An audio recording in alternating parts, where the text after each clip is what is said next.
हजारों की संख्या में मेरे सामने जोश और जुनून से बैठे हुए देश का भविष्य विद्यार्थीगण, सम्मानित मंच राजा राम जी मीर साहब, आज सूरतगढ़ से लेकर देश और दुनिया के अंदर बहुत बातें, बहुत मुद्दे हैं, बहुत घटनाएं हैं, बहुत दुर्घटनाएं हैं। तो आज हम लोग इकट्ठे हुए हैं ओबीसी की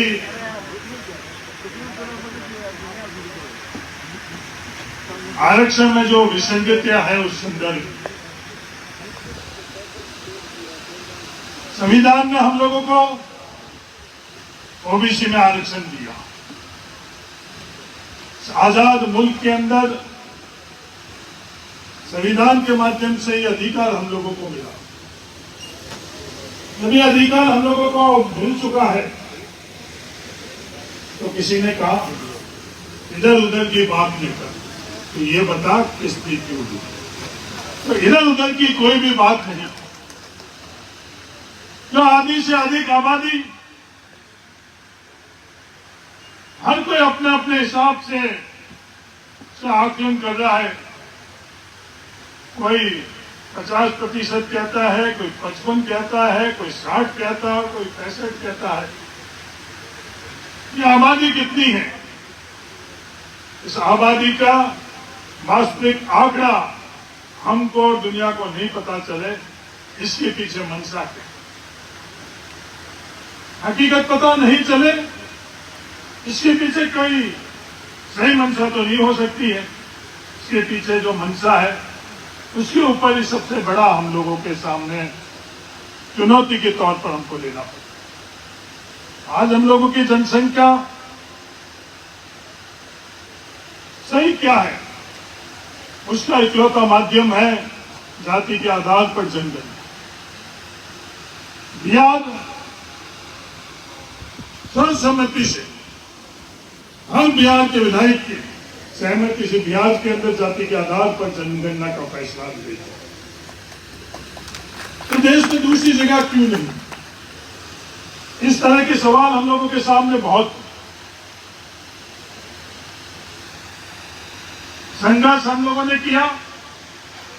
हम लोग मजदूरी करते हैं तो जमीन का मालिकाना हक हमको 1954 के अंदर मिला। जो शिक्षा हमारे पूर्वजों के लिए पहुंच से दूर और कल्पना से परे थी, वो शिक्षा का अवसर हम लोगों को मिला। हमारे पूर्वज किस बात की संघर्ष करते थे? 2 वक्त के अनाज के लिए, पीने के पानी के लिए, छत के लिए और तन पर कपड़े के लिए। यहां बैठा रहा हर व्यक्ति इस टेंट के अंदर, हर किसी के पूर्वज, आज जरूर जो हजारों करोड़ के मालिक बने हुए हैं, उनके पारिवारिक पृष्ठभूमि भी इन संघर्ष की पृष्ठभूमि पर बताते हैं कि हम नौजवान जब किसी क्षेत्र के अंदर हमको आगे बढ़ने के लिए, ओबीसी वर्ग के लोगों को आगे बढ़ने के लिए उन्होंने रास्ते रोक लिए, तब हम लोगों ने शिक्षा के माध्यम से नौकरियों के लिए संघर्ष किया।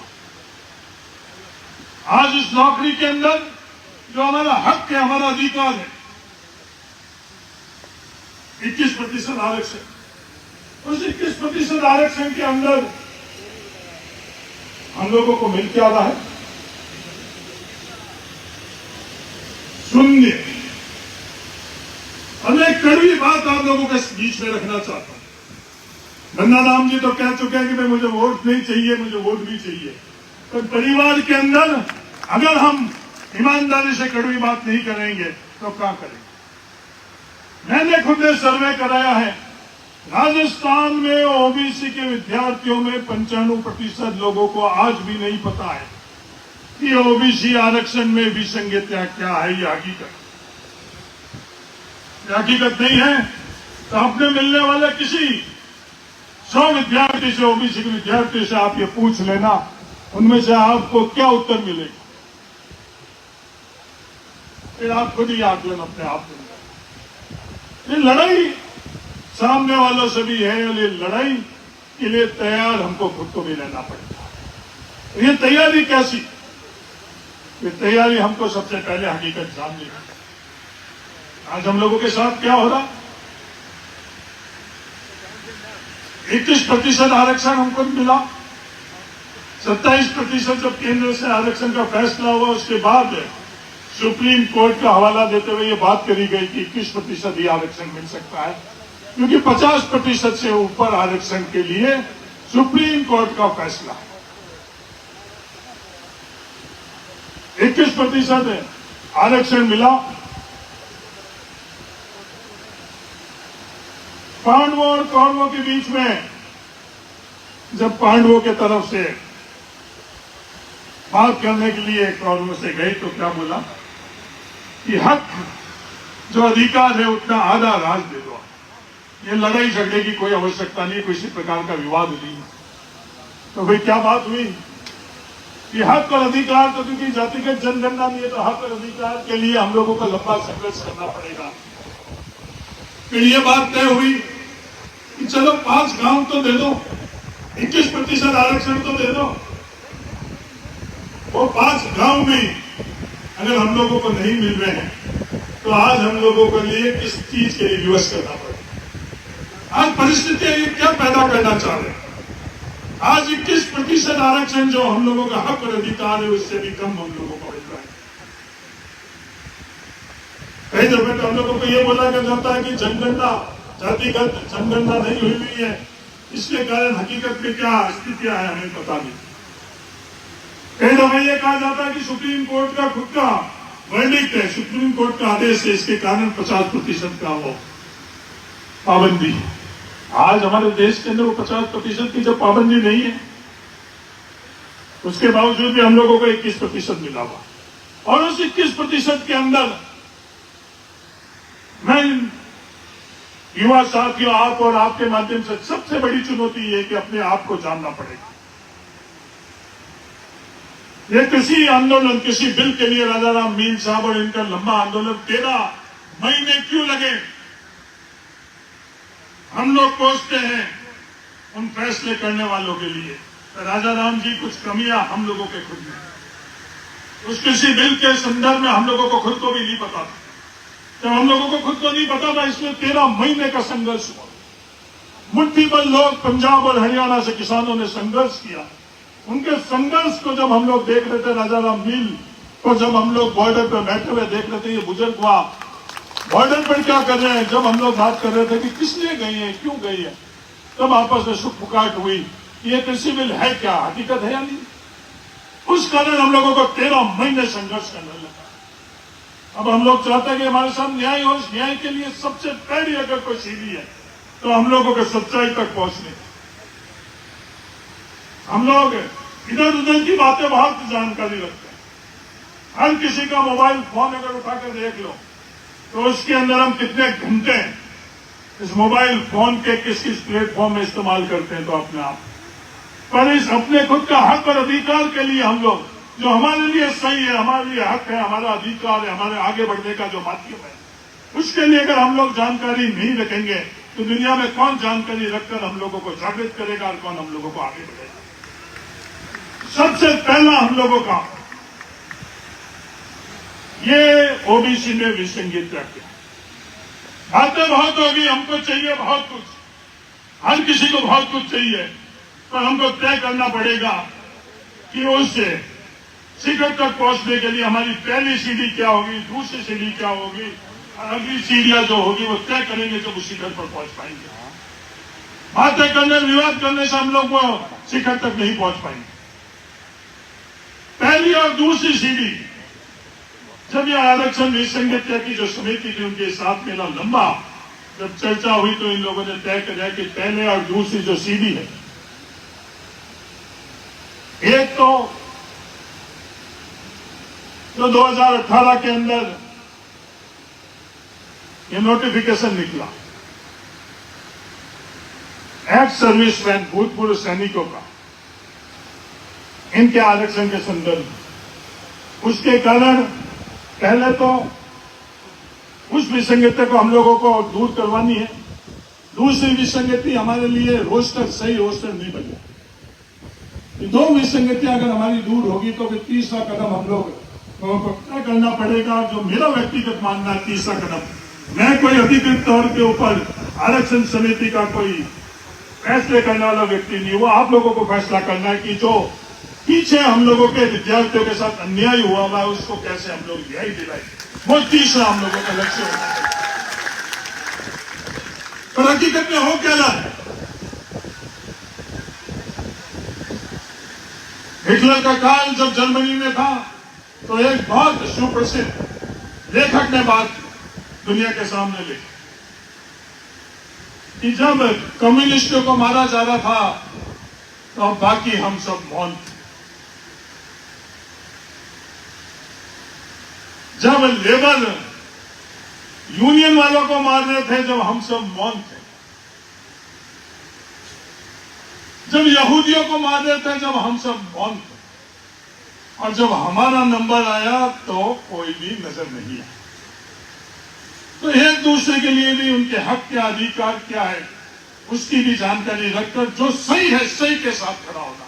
हमारा डीएनए क्या है, हमारा डीएनए क्या, हमारी पहचान क्या है, सही के साथ खड़ा रहना। सही के साथ खड़ा रहते हुए हम लोगों को कितना भी नुकसान हो, कितना भी संघर्ष करना पड़े, उससे हम लोगों को विचलित नहीं होना चाहिए। तो ओबीसी आरक्षण के अंदर जो दो विसंगतियां है, भूतपूर्व सैनिकों का जो आरक्षण है वो आरक्षण महिलाओं का आरक्षण के तर्क पर भूतपूर्व सैनिकों का भी आरक्षण होना चाहिए। ये ताकतें जो हम लोगों को कुछ नहीं प्राप्त करना चाहती, हम लोगों से असहमत है, हम लोगों के खिलाफ है, वो ताकतें क्या करती है? वो विवाद उत्पन्न करती है। नौजवान साहब के हमको विवाद उत्पन्न नहीं करना है, हमको हासिल करना है। आज अडानी के लिए कुछ फैसला होता है तो कोई विवाद होता है, कोई संघर्ष होता है, कोई पक्ष होता है, कोई विपक्ष होता है। सिर्फ फैसले, और फैसले के बाद जब हम लोग देखते हैं कि अरे देश में क्या स्थिति है, अरे देश में तो एक नंबर में है, दुनिया में क्या स्थिति है, ये तेज रफ्तार से आगे बढ़ रहा है, ये कुछ हमको भी चीजों को समझना चाहिए। निर्णय हमारा अनुरूप कैसे हो सके,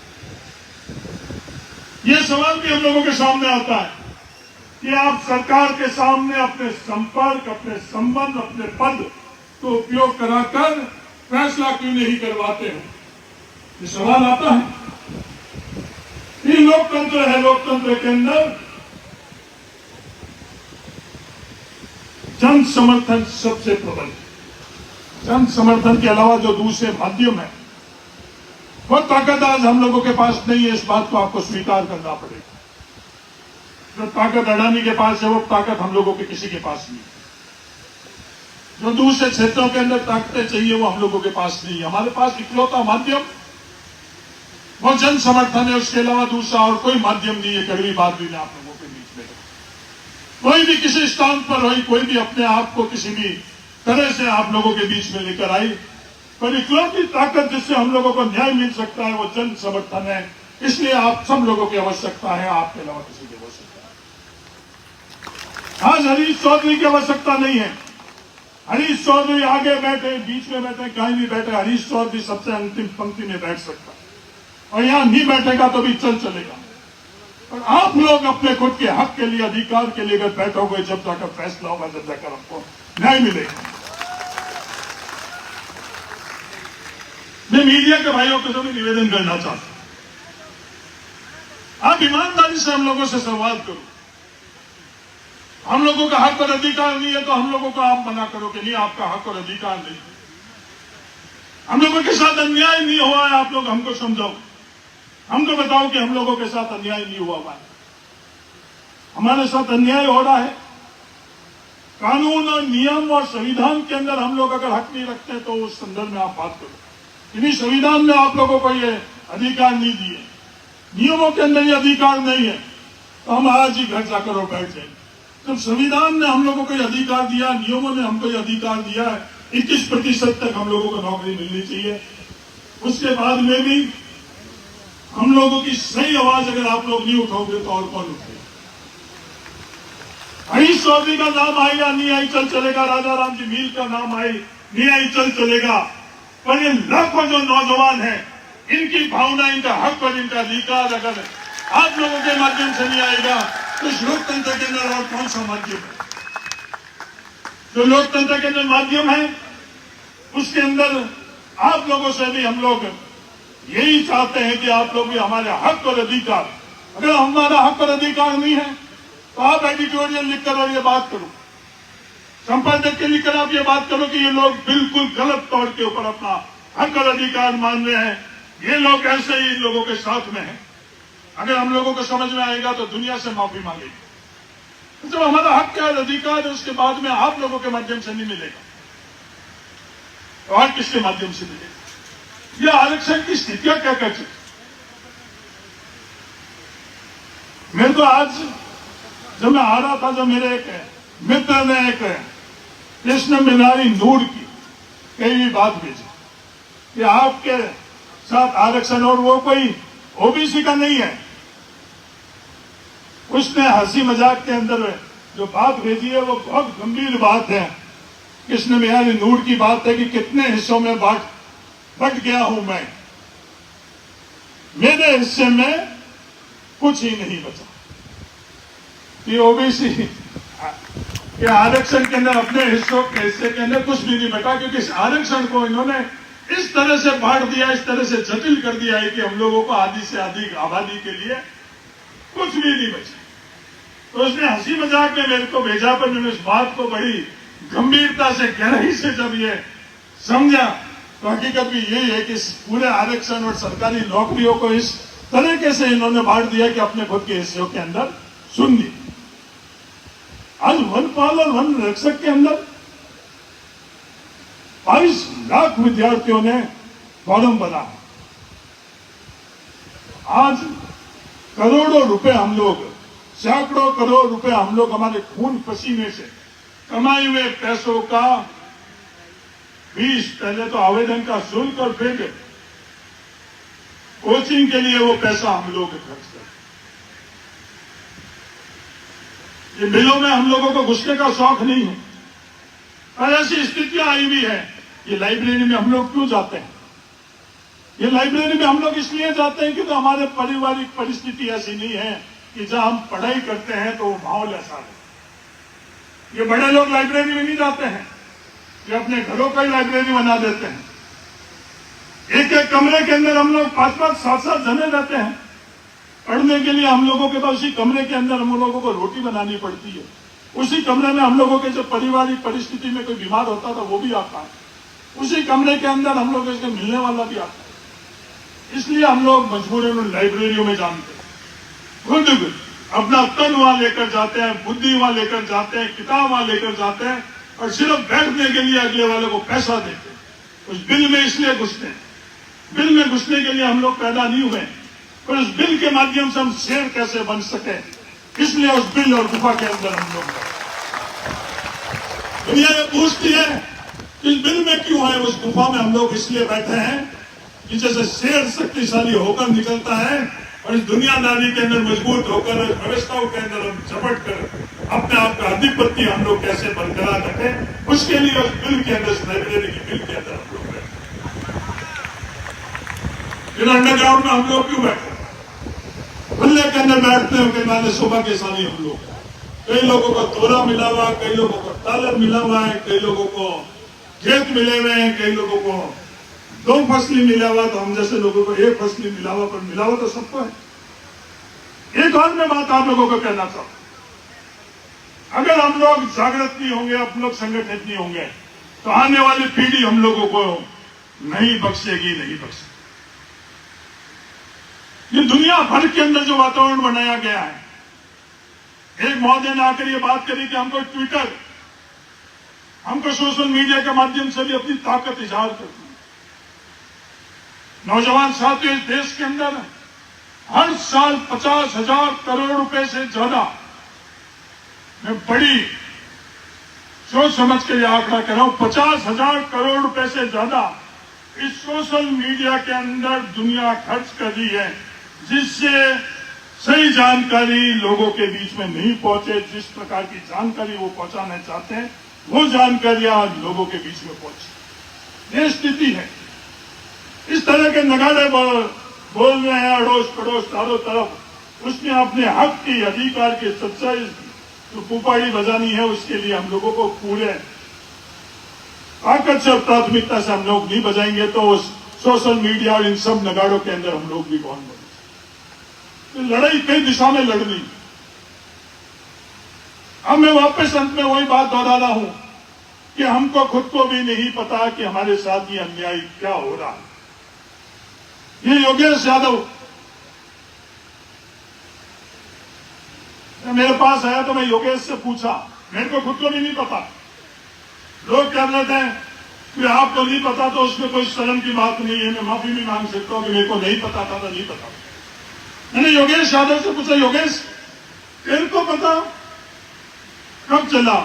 बोला कि साहब मेरे को बिल्कुल भी नहीं पता चला। जब मेरा सिलेक्शन नहीं हुआ उसके बाद में भी मेरे को शर्म आई लोगों के बीच में ये बात कहते हुए, क्योंकि मेरे दोस्त परिवार ये कहते थे कि आपने तैयारी नहीं करी इसलिए सिलेक्शन नहीं हुआ, आप ये बहानेबाजी कर रहे।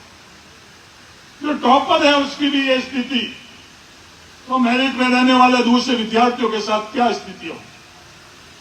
रमजान के लिए जो एसआई की परीक्षा के अंदर उसका खुद का उत्तीर्ण होना और उसके बाद में भी मौन होना, ये मौन कौन करता है? ये योगेश यादव रमजान जैसे नौजवान को चुप और मौन कौन करता है? ये हालात मौन करवाते हैं। उन हालातों के अंदर जो मैं बात कर रहा हूं, ये 50,000 करोड़ नहीं, इस तरह की और कई चीजें जो ये आज उचित प्लेटफॉर्म भी नहीं है, उचित समय भी नहीं कि अपन दूसरी बातों की चर्चा करें। वो हालात और परिस्थितियों के अंदर हमारा हक और अधिकार है, उसके लिए हमको शांत होना। मैं आप सब लोगों को धन्यवाद से भी आगे साधुवाद देना चाहता हूं। बाड़मेर के अंदर ये बात की शुरुआत हुई और आज सूरत की धरती के ऊपर इस बात को रफ्तार मिली। इसके लिए मैं सूरत की धरती को और आप तमाम विद्यार्थियों की बहुत बहुत तहे दिल से धन्यवाद देना चाहता हूं। ये संघर्ष, एक और कड़वी बात करना चाहता हूं, ये संघर्ष आप लोगों को ताउम्र करना पड़ेगा। डार्विन की थ्योरी तो आप लोगों ने सुनी होगी, पढ़ी होगी कि अपने अस्तित्व के लिए अपने को संघर्ष करना पड़ेगा। अपन को अडानीज के वहां पैदा नहीं हुए, अंबानीज के वहां पैदा नहीं हुए, अपने अपने तरीके का संघर्ष। हर संघर्ष से विचलित नहीं होना।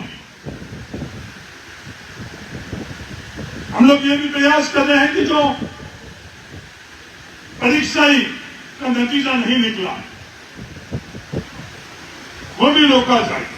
पर ईमानदारी से मैं आपको कहना चाहता हूं, वो रुकवाने के लिए पूरे राजस्थान में किसी के पास ताकत नहीं। नहीं तो हरीश चौधरी के पास है, नहीं राजा राम जी भील के पास है। वो ताकत किसी के पास है तो ओबीसी के विद्यार्थियों के पास है। वो ताकत किसी के पास है तो ओबीसी के उन विद्यार्थियों के परिवार के पास है। इसके अलावा और किसी के पास ताकत नहीं। मैं आप लोगों को गलत मुगालते के अंदर नहीं रखना चाहता। मैं ये कर लूंगा, हम लोग ये कर लेंगे, हम नहीं कर पाएंगे, मैं नहीं कर पाएंगे, पर करने वाले आप सब लोग। तो वो नतीजा भी रुकवाना, शैडो पोस्ट भी क्रिएट करवाना, ये भी हम लोग नहीं करवा पाएंगे। ये भी आप लोगों की संख्या, आप लोगों की जागृति, आप लोगों की ताकत से ही हो पाए। ये सवाल भी आप लोग पूछोगे कि फिर आकर यहां बैठे क्यों हम? ये सवाल भी आप लोग हमसे पूछोगे। पूरे जंगल में जब आग लग रही थी तो एक चिड़िया भी अपने चौच में पानी लेकर उस आग बुझाने हुई। तो कई समझदारों ने बोला कि भाई चिड़िया, तू तेरे चौच में ये आग बुझाने के लिए तू प्रयास करी, उससे तो जंगल में आग नहीं बुझी।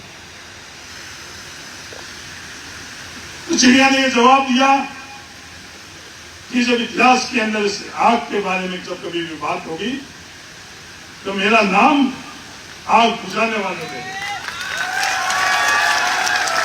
तो हम लोगों के पास कुछ भी नहीं है, हम लोगों का कोई उद्देश्य नहीं है, हमारा कोई भी इस संदर्भ में नहीं है। सिर्फ हम अपने आप को इस आग के अंदर उस चिड़िया के भांति जितना भी हमारी चौच के अंदर पानी की क्षमता है उसमें से आग बुझाने का हम लोग प्रयास करेंगे। मैं निवेदन करना चाहता हूं आपके माध्यम से हर किसी को जो है ओबीसी आरक्षण के अंदर, चाहे वो ओबीसी भी क्यों नहीं हो, ईडब्ल्यूएस के आरक्षण के अंदर हम लोगों ने तालियां इतनी बजाई थी, वो मेजे उस दिन टूटने लगे। 200 के 200 एमएलए हम सब लोगों ने तालियां बजाई, अखबार भरे पड़े थे। अगला दिन का अखबार जिस दिन ईडब्ल्यूएस का फैसला हुआ वो अखबार निकाल कर आप देख लो। आप मीडिया के उस दिन के अगले कुछ दिन के आप मीडिया का पूरा का पूरा समय निकाल कर देख लो। मीडिया हाउस पूरा अखबार को सबसे आगे से उन लोगों ने भरा पड़ा था। विज्ञापनों पर 100 करोड़ से ऊपर पैसा विज्ञापनों के अंदर राजस्थान के अंदर खर्च किया गया। सरकार ने भी किया और बाकी लोगों ने भी किया और सर्व समिति से किया। इसलिए आज मैं प्रदेश के तमाम वर्गों से ये निवेदन करना चाहता हूं, अपील करना चाहता हूं कि हमारा हक और हमारा अधिकार है। अब इस लोकतंत्र व्यवस्था के अंदर हमारा हक और अधिकार में हम लोगों का साथ।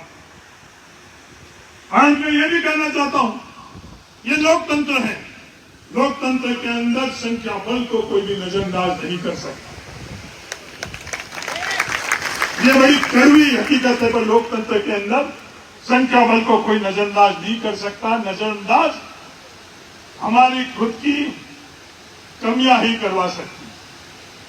हम नहीं जानेंगे, हम उस बात को नहीं मानेंगे, हम लोग जागृत नहीं होंगे, हम लोग संघर्ष नहीं करेंगे तो हम लोगों को कुछ भी नहीं मिलेगा। ये बड़ी कड़वी बात मैं आप लोगों को कहना चाहता हूं। सूरतगढ़ वाले तो आप 2 फसली लोग हो, आपकी मदद करने वाले भी हैं। बाड़मेर के अंदर तो एक छोटा सा टेंट लगाया था, गर्मी भी बहुत थी, पर सामने जो हजारों लोग बैठे थे उनमें से एक लड़का भी हटना तो क्या बात, इधर से उधर नहीं हुआ। बिना टेंट के पहले तो बड़ी कड़कड़ाती धूप, सूरतगढ़ वालों की तो मेहरबानी यही है कि अपने को कड़कड़ाती धूप में नहीं बैठाया, और उसके बाद में बरसात, एक भी लड़का एक भी नौजवान वहां से गया नहीं। अंत में मैंने उनको यही बोला कि आप योग्य बनो, जो दुनिया जिसे दिल कहती है उस जगह आप घुसो, अध्ययन करो, योग्य बनो, और बाकी संघर्ष के लिए जब कभी भी आपको याद करना की आवश्यकता पड़ेगी आप लोगों को याद करो। जल्दबाजी भी हम लोगों का नहीं करना चाहिए, क्योंकि ज्यादातर हम लोगों का संघर्ष जल्दबाजी के अंदर विवादों में हम लोग अपना अधिकार खोते जा रहे हैं। ये इतिहास बता रहे। ये सवाल भी हम लोगों के सामने रखा जाता कि साहब तारीख तय करो, हम लोग जयपुर चले, स्थितियां क्या, 100 में से 95% हमारे परिवार को भी पता नहीं, 5% लोग अपन जयपुर चले। ये पहले हम लोग बाकी हमारे परिवार के 95% विद्यार्थी उनको बताएं कि भाई ये स्थितियां क्या। तो मेरा आज आप सब लोगों से ये निवेदन है, ओबीसी के हर विद्यार्थियों को संघर्ष समिति से मैं निवेदन करना चाहता हूं कि छोटे एक आप वीडियो या क्लिप बनाओ, जिससे हर ओबीसी के विद्यार्थियों तक ये बात पहुंचे कि विसंगतियां है क्या, या अन्याय क्या हो रहा है। मैं बीकानेर के अंदर रात को रुका, सुबह मुझे एडिशनल डायरेक्टर के पद तक बैठे हुए जो व्यक्ति थे उन्होंने भी आकर हमें से ये पूछा कि ये विसंगतियां क्या है, पूरी तरह से हमें समझ में नहीं आया। तो हम लोगों के लिए ये भी बहुत बड़ी प्राथमिकता है कि हमको हकीकत में हमारे साथ अन्याय क्या हो रहा है ये भी हम लोगों को पता करवाना, और 100% परिवार को जिस दिन पता चल जाएगा उस दिन नहीं तो हमको टेंट लगाने की जरूरत पड़ेगी, नहीं तो कोई भाषण की जरूरत पड़ेगी, नहीं हमको संघर्ष को जरूरत पड़ेगी। अपने आप ही जो हमारे हक और अधिकार के फैसले हैं वो चलकर जैसे अडानी और अंबानी के घर पर नहीं जाते हैं, वैसे वो हमारे घरों के अंदर वो हक और अधिकार के फैसले अपने आप करेंगे। इसलिए ये जागृति के लिए आप सब लोगों को मैं निवेदन करना चाहता हूं। आते और भी बहुत है, आने वाले समय के अंदर ये संघर्ष समिति आप लोग सब तय करना कि अगला कदम क्या होगा इस संघर्ष का, जहां भी मेरी आवश्यकता पड़ेगी मैं आगे नहीं पीछे बैठकर भी अपने आप की हर समय तैयार रहूंगा। तय दिल से मैं तमाम आप विद्यार्थियों का धन्यवाद देना चाहता हूं। हरीश मूण जो नौजवान है उसको भी मैं धन्यवाद देना चाहता हूं कि उसने भी बहुत भाग्यवान, ये चंद लोग ही है वो क्रांति। जब देश आजाद हो रहा था पंजाब के अंदर एक विशेषज्ञ ने मुझे आकलन कर और उस समय जो गणना की थी वो मुझे पिछले दिनों में बताया कि आजादी के लिए कितने लोगों का उस समय संघर्ष था। कुछ हजार लोगों, करोड़ों लोगों ने अपने आजादी भोगी। तो पूरे पंजाब जो सबसे ज्यादा संख्या के अंदर योगदान था, उस पंजाब के अंदर भी 4-5 हजार स्वतंत्र सेनानी थे, उनका योगदान।